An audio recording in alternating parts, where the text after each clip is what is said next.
Assalamualaikum warahmatullahi wabarakatuh. Salam SHMH, Sinau Hukum, Melek Hukum. Pemirsa SHMH, kembali lagi dengan saya melalui channel SHMH, channel yang membahas KUHP baru atau Undang-Undang Nomor 1 tahun 2023 yang akan berlaku nanti 2 Januari tahun 2026 yang biasa kita sebut dengan KUHP baru. Dan kali ini pada video yang ke-236. Pada video ke-236 ini kita masih pada bab perampasan kemerdekaan orang. Dan kali ini kita akan membahas tentang penculikan. Penculikan pada KUHP baru ini diatur pada pasal 450.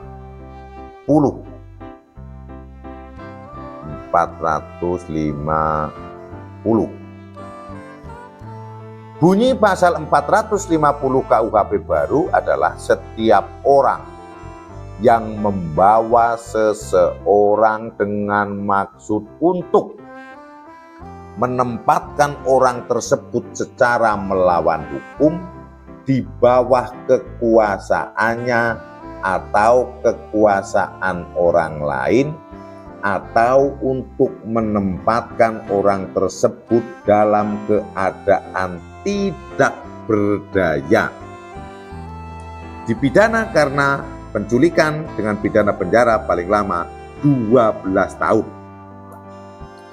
Saya pikir untuk memahami penculikan itu mudah ya. Pokoknya seseorang itu kan membawa orang, si A dan si B, menculik si C, culik, bawa untuk dijadikan tidak berdaya, masukkan ke dalam kamar atau di penjara yang dia buat, sel ya, gembok, kemudian minta tebusan.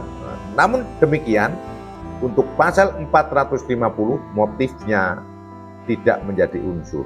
Jadi pada hukum pidana itu sebetulnya motif itu tidak selalu tidak selalu menjadi unsur pasal. Walaupun mungkin nanti untuk memantapkan pembuktiannya itu apa sih motifnya, padahal motif itu bukan sebagai unsur pasal yang harus dipenuhi. Contohnya, ini misalnya hanya untuk main-main aja motifnya itu, untuk main-main aja biar kapok atau apa, tapi kebangetan ngeprank gitu kan, masuk kok.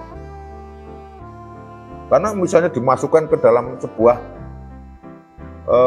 ruangan dan dikunci, terus digelap, nggak ada lampu, nggak ada apa kan. Main-main kan bagi si pelaku ngertinya, tapi bagi si korban kan sudah sangat khawatir, apalagi bagi keluarganya. Dibawa siapa ini, anak nggak pulang misalnya, anak gadis cantik kok nggak pulang ini, anak saya ini kan udah khawatir. Ini masuk walaupun niatnya main-main, nggak bisa. Ngeprank gitu kan. Coba aja kalau ada yang coba-coba ngeprank kalau model penculikan begini, masuk itu kalau orang tuanya lapor atau keluarganya lapor. Nggak usah keluarganya lapor, ditemukan langsung oleh petugas saja itu masuk kok. Ini deliknya bukan delik aduan. Yang penting di sini ada unsur menempatkan orang tersebut dalam keadaan tidak berdaya. Ya contoh tidak berdaya di sebuah ruangan yang rapat beton semua, nggak ada apa-apa, digembok dari luar, mau punya daya gimana?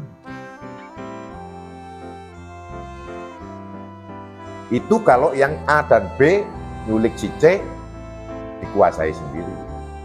Namun pasal 450 unsurnya juga secara melawan hukum di bawah kekuasaannya, nya berarti A dan B, atau kekuasaan orang lain. A dan B ini yang menculik C, kemudian diberikanlah kepada D. Nih udah saya culik, sini sudah saya bawa, nih silakan kamu ambil. Nah, di bawah kekuasaannya si D. Motifnya apa? Sekali lagi bukan sebagai unsur.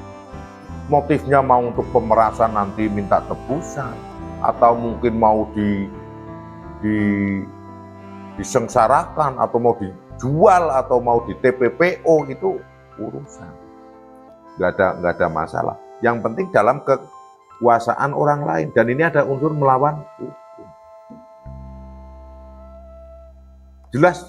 Jelas melawan hukum kalau orang-orang main yang dilakukan oleh A dan B ini. Karena apa? Mengambil seseorang, petugas saja itu harus ada suratnya, harus ada surat perintahnya, harus ada surat penangkapannya. Setelah ada surat perintah atau ada surat penangkapannya, itu juga harus mendasarkan bukti-bukti untuk mengambil orang. Apalagi ini cuma untuk main-main, ngeprank, atau cuma untuk nanti dilakukan pemerasan, minta tebusan. Itu yang dimaksud penculikan.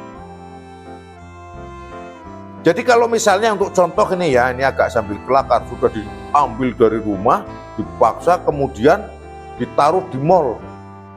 Sudah, ini sudah sampai mall, silakan kamu belanja, itu kan. Nah, itu tidak termasuk penculikan. Kalau di dalam mall kan tidak masuk membuat keadaan tidak berdaya, malah menjadi berdaya kan. Ngambil sana, beli ini, beli itu, beli baju, beli sepatu, beli perhiasan, beli parfum, biar jazz gitu kan. Senang kalau dibawa ke mall. Ingat, jadi kalau diambil paksa akhirnya tidak terpenuhi karena harus di sini unsurnya adalah tidak berdaya. Kan setelah posisinya di dalam mall kan senang-senang saja. Paham nggih? Namun juga hati-hati. Kalau ketemu juga posisinya anak-anak masih di bawah umur, bisa bikin repot juga. Orang tuanya ngadu, walaupun dibawa ke mall, tidak izin, masuk juga ke membawa anak di bawah umur. Jadi intinya saya dengan contoh yang mall tadi adalah ada kata-kata menjadikan tidak berdaya dan di bawah kekuasaannya. Ya kan, di bawah kekuasaannya. Jadi dikuasai, dikekang. Tidak kemudian disuruh lepas kayak gitu, enggak.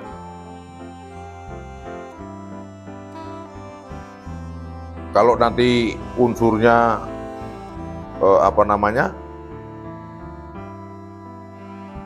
bareng-bareng tapi di sana dibikin seneng, misalnya kan seorang suami ini ya, atau jangan-jangan ada